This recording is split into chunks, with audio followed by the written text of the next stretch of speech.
Live from our vaguely exhausted studios in Atlanta, Georgia, you're listening to Techies Talking Tech Tonight, colloquially known as T4.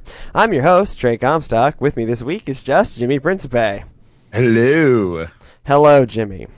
So, tonight's episode, as ever, this is our more informal, free-form, slightly cursier show. Where we get to say whatever the fuck we want. Yeah, where Jimmy gets to say whatever the fuck he wants. Yeah, because I don't do that on the other show. Right. Sometimes. And then I have to edit you, and that drives me insane. Triples my work. I love it when Sydney says unicorns over my profanity. Yeah. So Jimmy, what's new with you? So, I'm not going to buy an Xbox One to play Titanfall. So why not? So I don't know. So I played Titanfall beta, and to me, so it's a very interesting game. Let's be clear. I'm going to purchase Titanfall, and I'm going to play it on a friend's Xbox One.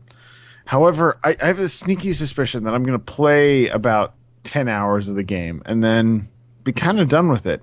And the way I've been done with every Call of Duty game I've ever played, and once I finish the campaign, I have no desire to play them anymore. But we have no sense of what that campaign even is. We have no idea. And in all in all reality, I could play it and then say, okay, this is an awesome game. Like maybe I do actually want to own an Xbox One and keep playing this game, and then I'll buy one. And granted, I'm paying a $60 penalty for doing that, but no, I think Xbox One comes with like a month or two of Xbox Live Gold packed in for free, or as a bonus. It's presumably included in the cost of the thing. Right. I think they give you a month. I don't think that's the same as PlayStation. With the PlayStation, you get a month of PlayStation Network tied in. Sure. But they announced recently, as you're well aware, that you can buy an Xbox One with a Titanfall bundle. Yeah, for $500. The same price as an Xbox One. Which is essentially, given that only crazy people would buy an Xbox One and not Titanfall, you end up with essentially a $60 price cut. And there is actually a £50 price cut on the Xbox One in Britain. So this is kind of the beginning of the rounds of price cuts and trying to really boost console sales going into Titanfall. Because the numbers have been announced. I mean, PlayStation is killing. Well, PlayStation these are not killing Xbox One. These are not numbers put out by Sony and Microsoft. These are numbers put out by folks like NPD. Which NPD, I don't really mean to disparage NPD. NPD is pretty damn accurate. Right. It's not that Microsoft is announcing that they've sold X number of consoles and Sony is announcing that they've sold Y number of consoles. But according to NPD, by estimates, the PlayStation is significantly outselling the Xbox One. Yeah. I mean, yes. Right now, Sony's making the claim it's basically by a factor of 2. Which that seems a little intense. And Sony can claim all kinds of crazy shit. What's interesting is Sony's about to get a huge boost in its numbers because Sony launched in Japan this week. Or they hadn't launched in Japan before? No, really. They launched in Japan end of last week. Oh, interesting. Okay. So now, PlayStation 4 is finally out in its home market, where it's going to sell like gangbusters. So I think that Sony number is about to go through the roof, and the only thing that can possibly counter that is Titanfall. And Titanfall really is Microsoft's only hope to make, going into having a really strong install base going into the fall. So to me, with the release of Titanfall, with the release of the release of the PS4 in Japan, and with Infamous Second Son coming out a week or so after Titanfall, that brings the end of the launch window for me, where we can really start talking turkey. I am totally going to buy Infamous Second Son and play it because I have a PS4, and Sure. That's what I'm going to do. But I don't feel like Titanfall is going to be good enough to justify me paying $500 or $440 for a console in order to play it. I don't know. So we know it leaked on NeoGAF kind of the amount of content that was going to, in terms of maps and guns and perks, it looked like a fair amount, pretty reasonable for a $60 game. The wild card, we know what the multiplayer looks like. There'll be more maps. We've all played the beta. We know those 2 maps. We don't know what the other maps will be like, and so that's something that still remains to be determined. Well, and like we commented on last week, like I'm not sure the gameplay balance is there between the Titan and the player because it's too easy for the Titan to be destroyed. Right, it's in almost a weird direction, but I think that is something that's imminently fixable. Like if the game's not fundamentally broken, the game needs some balance patching. It's an interesting game, that's for sure, but I'm worried about that as a mechanic, and that maybe they don't see that as a problem. Well, I mean, it's the core mechanic of the game, so there's that. Are you implying that EA would not screw up a core mechanic of the game? Well, but look, we keep disparaging. I present you the option of SimCity, which is made by a wholly owned subsidiary of EA, rather than this game, which is being developed by essentially a small independent developer contracting with EA. It's an entirely different thing. This is not an internal EA studio. This is an external studio contracting with them as a partner. So, and it will not be the Xbox One version, and the Xbox 360 version, coming 2 weeks later, will not be hosted on EA servers. They will be hosted on Azure Cloud, as we thoroughly discussed last week. But anyway, so I'm not sure that the Titanfall is going to be one of those games where it's worth me laying out money for a new console. I will play the game. I'm going to enjoy the game because I have a friend that has an Xbox One, so I have the option of not purchasing it and instead just enjoying it more casually instead of the, play it all the time kind of game. But look, if you're right, if your position represents the mainstream, then Microsoft's screwed. Absolutely screwed. Because you look into the next few months. Bundle, let's be serious. The bundle with I can get Titanfall for the price of buying an Xbox One. Look, I'm saying that's a great deal. And an Xbox One, like that is the bundle that would make me think about buying it. In fact, it did. I'd already kind of come to this decision, and then they announced that bundle, and I went, "Ooh, that's a pretty good deal. I think that's worth doing." Yeah, but Jimmy, you have an editor breathing down your back in order for you to get an Xbox One. In a studio in Atlanta yelling at me about buying an Xbox One. Yeah.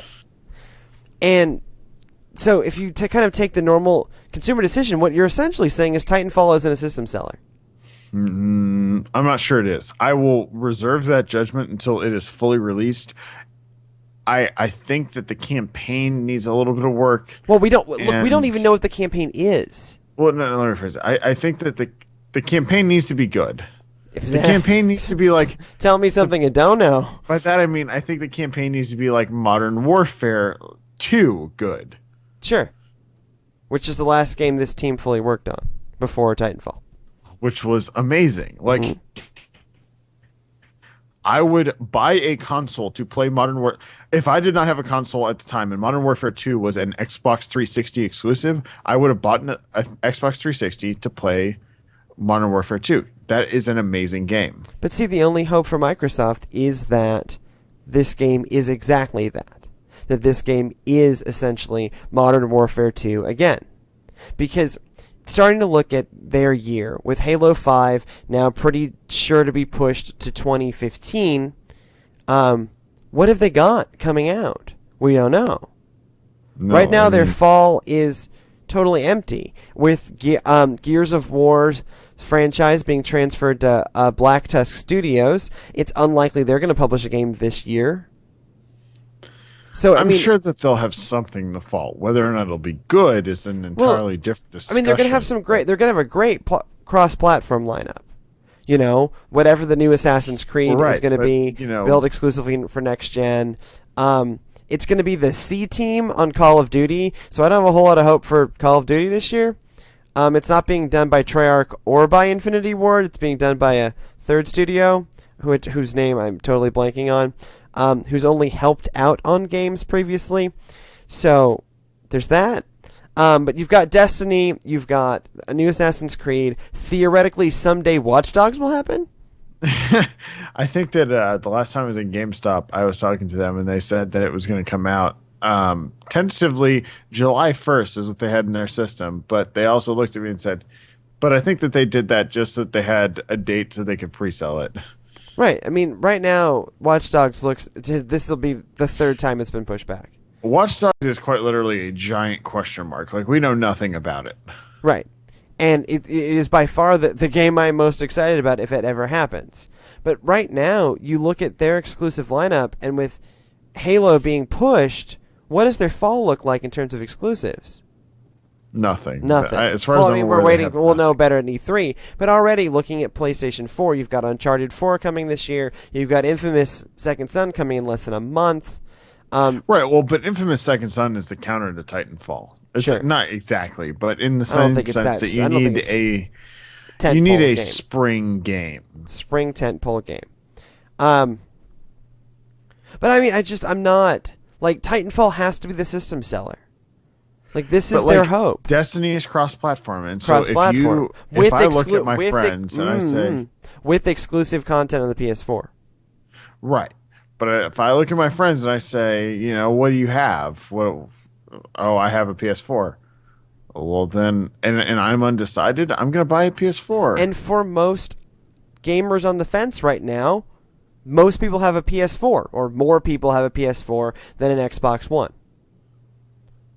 Right? And so that is by a Microsoft's 2-to-1 margin. problem. That's part of Microsoft needs to get to the point that when Destiny is released, they're at least at parity, if not exceeding PS4 sales. Well, what's going to make that happen in the U.S.? What's the one game that's going to make that happen? It's Titanfall. Titanfall, yeah. I mean, it's obvious. If the U.S. sales numbers don't surpass PlayStation 4 in the month of March, Xbox One is essentially screwed. Not like totally as in like Dreamcast, Wii U, never to really be heard from again. But in terms of, being the dominant it's not screwed, it's just crippled. It's just, I at that point, I will pretty thoroughly predict that it will not be the dominant system of this generation. Unless they can come up with a huge strategic turnaround in 2015, it will lose the battle of 2014, for sure. If Titanfall can't even overcome sales related to Infamous Second Son. Xbox One needs a huge March and a huge April in order to stay in the game. I mean, I'll buy both of those games, so I don't think I'm a valid. Yeah, but you're not. But it doesn't matter. But you're not buying the system. No, it's true. What matters is not how many copies Titanfall sells, but how many Xbox One's Titanfall sells. Because Titanfall's gonna be available on 360 and PC. That's PC true. Even day and date with Xbox One. Actually, maybe that's what I do. I just buy a PC. But either way, I'm going to buy Titanfall and play it. I'm not sure I buy it for Xbox One. I'm not sure I buy an Xbox One for it. Right. And see, that's why I keep saying, if you represent kind of the majority opinion in gamerdom, then Xbox One's in really rough shape. And the numbers that we've heard thus far would reflect that. Right. But right now, I don't understand why anyone's buying either of these things, to be quite honest, because what the hell are people playing on them? Because people are insane. Oh, look, okay, you and I both have one of these things, and it's because we're insane. No. I had a specific... Look, I had a specific reason why I bought an Xbox One, and I had a specific reason why I did not buy a PS4. Right? And it all came down to games. Exclusive games. As in games that were not coming out in previous gen systems. That I could only get on next gen that I wanted to play. For Xbox One, it was Forza and Rise, Son of Rome, but that's because I'm a crazy person. I'll admit, Rise, Son of Rome... You were quite literally the only person that was excited about Rise, Son of Rome. Yeah, pretty much. I was the only one. And I enjoyed it. I mean, I played it all the way through. I really did. I did not play Knack all the way through, I can promise you that. Right, but I bought an Xbox One over a PS4 because I looked at the PS4 launch lineup, and once Drive Club and Watch Dogs dropped out, I was like, what am I buying this for? What, reviews? What am I going to review on that system? I'm so sad that Drive Club dropped out. Now, okay, isn't Drive Club supposed to come out? Yeah. Like, now? soon? Yeah, haven't heard anything. Like March? Yeah. God, I'm so tired of that bullshit. Ask me anything about Drive Club. There's driving. It is a driving game. This is a multiplayer driving game. There are not drivatars. That's Forza. But I mean, I bought Xbox One for Forza, and I'm actually somewhat disappointed. Not inherently disappointed, but I mean, I probably played 50 hours of that game, but still somewhat disappointed. So Trey, what's new with you?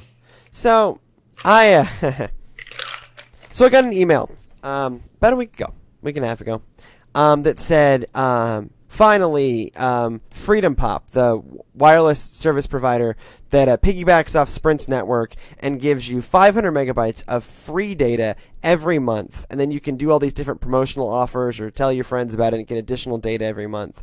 And you can sign up for paid plans where your work functions normally. But basically, the core of it is what I wanted. You should tell me about it and let me give you additional data. Right, stuff like that. And so, and like, they were even offering me like 70% off a hotspot, a little MiFi hotspot. So for $30, all in, all I was ever going to have to pay, I could have a MiFi hotspot with 500 megabytes of data, which is great because my iPad is Wi-Fi only, and there's no internet at my church where I work. So, you know, if I want to look up things on the fly on Sunday morning, I can bring it up on my iPad, which is much easier to read. And so I thought this was great. For $30, it's totally worth that. Easy peasy. And, you know, occasionally if I ever really desperately need internet and neither of my phones are... There's a lot of what-ifs there. But for $30, it seemed like a great backup plan. You also have the unique problem of having two phones that you own. I have two phones, but they both run on the same network. They both run on AT&T. So, to a certain extent, like if AT&T doesn't have service, I'm host. But I also, you know, despite my complaints about AT&T's costs, their service has been gone up leaps and bounds in the past 5 years, to the point where I very seldom have any problems with their service. But their costs have also gone up leaps and bounds in the last few years. Not for me. My iPhone bill hasn't changed in, 4 years? 3 years? It's been consistently at $75 a month. Like, it's not bad, actually. My other totally phone, reasonable, actually. yeah, I mean, part of that is I have like an employee discount with a thing. But even so, like, I'm paying totally reasonable money for what I'm doing, from what I'm getting. Honestly, I can't upgrade my phone as often as I want, but that's a whole different issue. But anyways, so I get this Wi-Fi hotspot in the mail on Friday. I'm really excited about it. I'm like, yeah, this is gonna be cool. This is gonna be a really cheap, just kind of easy solution. And so I turn on the hotspot, and it blinks. And when it blinks, that means it has no service. Well, I'm sitting in my house. Well, I have one of these hotspots for Clear. I think it's important to note. Which also piggybacks off the Sprint network. Same network. Yeah.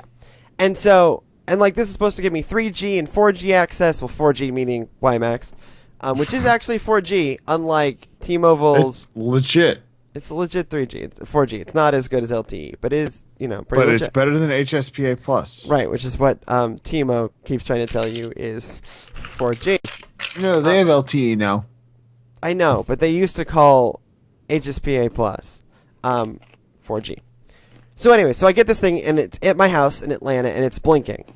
And I figure, oh, maybe that's because I'm indoors. And anyways, I'm in Atlanta, and I don't really need it in Atlanta. Everywhere I go in Atlanta pretty much has Wi-Fi, which is like home or Emory. And then I have my phones, so that's not that big a deal. Anywhere I'm using my iPad in Atlanta, I have Wi-Fi. Then I take it up to my house where I work, at my parsonage. Inside the house, it's blinking. And I'm like, okay, that's no big deal. That's because I don't really need it in my house. I have Wi-Fi in my house. I need to work in my church. So, like, at this point, I'm kind of stressed. Like, I'm like, ugh, I really want this thing to work. And so I drove to the church in the middle of the night, sat down. Look, it's like a block, okay? Yeah, but there are no street lights. It's the country. I drive if it's dark or I'm going to get run over by something. So I drove to the church in the middle of the night. I sat down where I usually sit, and it's blinking. Then I take it outside the church to the parking lot. Look down at it. It's blinking. I have tested it now in more than 50 locations. I have yet to get a signal on this thing. This is not just in the country. This is like in Atlanta. So is it 4G only? Like, no, it's 4G, 3G. I cannot get a signal. It just can't get a signal. Right? And so at this point, like, I have this hotspot. And so I looked at And so part of it is, so I got started to get smart, and I looked at Sprint's coverage map. And while they technically cover the town that I'm in, there's this little divot in the coverage that exactly matches the location of my church and my parsonage. Like, perfectly. It's as if it was carved that way. Figures. Okay? It's as if they intentionally did it that way. Okay. So theoretically, I shouldn't be giving coverage where I really want it. Then I look at my house in Atlanta, where the studio is. The studio is based out of my home in Atlanta, where every phone is perfect signal. Never had a problem with that. Our internet's being a little slow tonight, but generally speaking, I don't have a problem with connectivity here. I am on free and clear the coverage map here. I should have no problem getting a signal here. Nothing. All it does is blink. On the campus at Emory, all it does is blink. Emory is one of Atlanta's largest employers. If you're going to have coverage anywhere, you're going to have coverage on campus at Emory. Nothing. This thing, Sprint's network, or this MiFi, or something, is mostly fraudulent. Don't get Freedom Pop. Just don't get it. Unless you have a really good Sprint network. But even where I'm supposed to have a really good Sprint network, I don't have it. And so, it's interesting you mentioned that because, I had a Sprint phone and a clear hotspot. Yeah. And they both, they were consistent. When one worked, the other one worked. And when one didn't work, the other one didn't work. But I was paying real money for my clear hotspot. So I almost wonder if there's a totem pole and Freedom Pop is at the bottom of it. But I'm not sure that's how that works, though. In terms of signal. I can understand that in terms of speed, right? Once I'm on the network, they throttle customers of... Oh, you're saying it doesn't connect at all? It doesn't connect at all.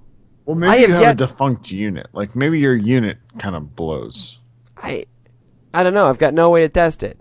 What am I going to do? Get in a protracted argument with Freedom Pop about their $30 hotspot?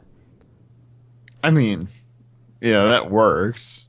Maybe, if they actually send it to me. They're not known for customer service. At all. So at this point, I'm just considering Freedom Pop mostly fraudulent, and I'm just not going to worry about it. But this thing is yet to get a signal. At all. And I've researched it, and this is not a known problem with this unit or anything like that. There's just a bunch of people who are online complaining about Freedom Pop, saying how they are not really able to use it. So, it basically comes down to it's too good to be true, and some of that is because they're backing the wrong horse in terms of who their network partner is. Their network partner that's blows. Because Sprint is the whore of the network space. Sprint is more than willing to just say, oh, you want to use our network? Okay, just pay us some money. We'll let you use it. Right, but their network's not any good. Well, yeah, that was my problem when I was actually on Sprint. Right, that's why you would always run out of battery, and I'd laugh at you, is because it was constantly searching for a signal. Well, that was one of the reasons. There were multiple. One of them was PS3. And part of that is just Android lets you ruin your phone. It really Turns does. out when Android opens up and lets you do whatever the hell you want, you can break shit. Yeah, you can really ruin your phone. So this has just been this hugely, I want to take it's shaped like a hockey puck. I want to send it flying across ice somewhere. It's driving me insane. All that damn thing does is blink. All it does is blink. Let's do a live on-air test. Hold on. Vamp. And by vamp, I mean talk. So Trey is currently trying to find his Freedom Pop hotspot. So here's my Freedom Pop hotspot, which just says Sprint on it, by the way. So this is it. That just says Sprint. I really enjoyed it. It has no Freedom Pop branding. No. That is quite special. Okay, so this cost me $30. I'm gonna turn it on. I'm in Metro Atlanta. Hello, Atlanta. It's on. Somehow it's run out of battery, despite the fact that it's just been in my bag. So They call that a feature. It's the yellow light, which means nothing. Oh no, it has full battery. There we go. Okay. So it has a yellow light. I don't know if you can really see that. Full battery. It's thinking, so we'll let it think. It's gonna think hard. For once, we'll let it think. So it's got this little what looks like an e-ink display. Okay, so The light is steady. If it's going to work now, I'm going to be kind of pissed. No, there we go. And it's blinking. And it's blinking. So is that the Wi-Fi connection or the This represents the state of the cell 3G connection? That actually means 4G, but it's blinking, which means I have no connection. Which is strange because it also has full signal bars. Or now it doesn't, but it did have full signal bars. And all it does is blink. All it does is blink. Have you tried connecting a network to it? Oh yeah, I've tried connecting devices to it. Nothing happens. Still doesn't work. I've also, and here's another fascinating feature of this thing. You know how you upgrade the firmware? Because I think there might be a firmware issue. You want to know how you upgrade the firmwear? Take a guess how you send it back to the factory. Oh no! Guess how you upgrade the firmware. No clue. You go into the BIOS of this thing, and you download it using its network connection. Now explain to me why that might be. Which it may or may not have. Which it has yet to ever get. So now it's blinking, saying there's no 3G. For a point of comparison, my iPhone running AT&T. You guys don't need to see my open table reservation. See, 3 bars. 3 circles. No problem. Well, but that's AT&T. Right. I don't care. You just want it to work, damn it. Look, I don't desperately need internet. I didn't desperately need this thing. This isn't a mission critical piece of equipment where it really would have already flown against the wall. But come on. I have yet to see this thing get a signal. Ever. I mean, part of it is the hardware is fundamentally crippled. I mean, that's 3-year-old hardware at this point. This particular model is 4 years old. 4-year-old. But they sold it. Look, 4 years ago they sold it for money, so presumably it had to work a little bit. I mean, the reviews I've read of this particular model is inconsistent performance. This performance has been 100% consistent. It's been consistently bad, but it's been consistent. It's been 100% consistently terrible. I have a lot of tech rage, and I get mad at a lot of things, but this has been pissing me off for days. All it does is blink. All it does is blink. Repeatedly. I could sit here for hours and watch it blink. So speaking of sitting there for hours and watching something blink, brings us to our discussion of Twitch Plays Pokemon. So Jimmy, how many hours do you think you've sunk into Twitch Plays Pokemon at this point? Of Twitch Plays Pokemon specifically? Yes. Probably only about 4 hours, 5 hours. You're better than me. I have sucked. I think it speaks to how much of a time suck it can be when I say it's only been 5 hours, and I only discovered it before our other show last week. Yeah, so about a week ago. So 6 days ago. Yeah, I probably watched that much last night as I watched them slowly circle around the final gym. At one point, they entered the final gym. Wait. Okay, so does it count if I had it open while I was supposed to be working? Sure. Yeah. Okay, then I've sunk way more time. I've sunk at least 10 hours into it, if not 15. Sweet. Yeah, I'm probably 8 or 9 hours in. All told. Well, because last week I played. I actually actively. So my problem is whenever I'm watching, I have to actively participate. I can't help myself. So I played 4 hours last week on Thursday, and then I've watched for another 4 hours, and I probably played for another 2 today. I probably watched for 4 hours last night. I'm probably about a total of, like I said, 9 hours in. That thing's amazing. So Trey, what is your favorite thing about Twitch Plays Pokemon? Well, part of what I like is this quasi-religion that has grown out of Twitch Plays Pokemon. So they picked Pray up tell.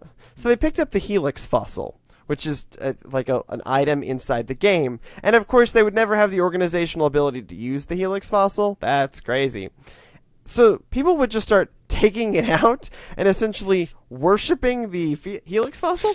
And this took some coordinated effort to do this. And so they would purposely take out and worship the helix fossil.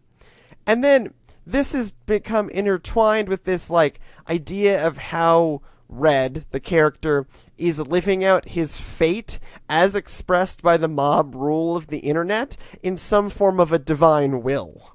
And so there's just like this religion that is happening. And then there's a semi-religious following around their highest level Pokemon, which is a level 60-something Pidgeot, generally referred to on the internet as Bird Jesus. Bird Jesus. And part of how Bird Jesus came about is they've been so disorganized in their wandering that they have really like upped the level of this one character, so it's like 20 levels above anything you'd face because it's just over-leveled and overpowered for where they are in the game. And actually they're about to go face Victory Road and the Final Four with Bird Jesus, for which it is still overpowered because it's like, so Bird Jesus, for reference, is like level 60. It's over that. It was level 62 last night. But either way, it's like level 60. The other Pokemon are like level 35, 40. Now, if my memory of Pokemon serves me at all, and I'd like to think that it does, you need to be like level 60 to face the Final Four. No, that's true. You need to have at least a couple of Pokemon that are level 60. Well, because when you face your final rival battle, he's going to have at least a couple level 60s. And this game's set up that you don't get to heal in between beating the Final Four and your final rival battle. And so you have to like load up on healing items, which they're not going to do. We'll be lucky if they don't just toss all of the healing items. Or accidentally release Bird Jesus in the middle of the battle. Look, okay, at this point we are 14 days in. Is that right? Yeah, so about 14. Yeah, right? A little over 14 days. Here, let me give a status update of Twitch Plays Pokemon. Rep. So at wait for it, it's loading. So currently we are at ads. We're at ads. Yeah, because we don't pay for Twitch Premium. Wait for it. I'm waiting. This is great television. Right. So I'll boot back up my MiFi hotspot and give you a sit rep on that. It's a yellow light. The Frosted Flakes commercial. I hate you, Frosted Flakes, so Still, much. full battery on my MiFi hotspot. Okay, so we're currently at 14 days, 4 hours, and 40 minutes. Jeez. And we are closer to anarchy than we are to democracy, although the arrow is moving back towards democracy. Yes, they can finally get somewhere. Somehow. But like, Twitch Plays Pokemon is just a fascinating game. Well, I think part of what's interesting for me is it actually gets me to play actual Pokemon. Yeah, I would agree with that sentiment. So like, Trey, what Pokemon have you been playing? So I'm playing Pokemon X, which is the one that came out last fall, in X and Y, and so I got X. I realized this is like the 5th or 6th Pokemon game I've ever played. So I tend to play one every few years. Every 2 or 3 years, I sit down. I'm like, I really want to play some Pokemon, and then I lose hours of my life, and I beat it. Which is how I beat Pokemon Blue, Pokemon Gold, Pokemon Yellow, Pokemon Emerald, and Pokemon Platinum, leading up to now my foray. And it's blinking again, by the way. See the blinking? Yes. He's junk. Yes, blinking. He's junk. And so now I'm playing Pokemon X. I tend to skip like a couple in between. So, yeah. So what Pokemon are you playing, Jimmy? So I had the, after watching lots of Twitch Plays Pokemon, I had the need seize me. And so I went to a local used game store here in Houston and purchased Pokemon Blue. And I'm about 7 hours into the game. Yeah, I'm about 4 hours into Pokemon X. And for reference, at time of recording, I purchased Pokemon Blue about 3 days ago. So It's really funny. I've played a lot. I've played more Pokemon Blue in the last 3 days than I have anything else. This says a lot about the doldrums. You should be playing Dark Souls. I really should be. Instead, but Pokemon. Instead, you're watching / playing Twitch plays Pokemon. I'm watching Twitch plays Pokemon and going, man, I love Pokemon. Why am I not playing this right now? This is a I great. need to play more Pokemon. That's obviously the problem. I should be playing Dead Rising, and I'm not. I'm playing Pokemon X, a game that launched around the same time as Dead Rising. I am thoroughly stuck in last year, but not necessarily a productive part of last year. Well, see, this is why we should all just play more Pokemon. We should just play more Pokemon, and you should too. Thank you so much for joining us on another slightly short episode of Techies Talking Tech tonight. Hopefully Steven will be back with us next week. He was not feeling well at the time we recorded. If you have any feedback for us, podcast at textlastcall.com, pinterest.com/textlastcall, facebook.com/textlastcall, or at textlastcall on the Twitters. Good night.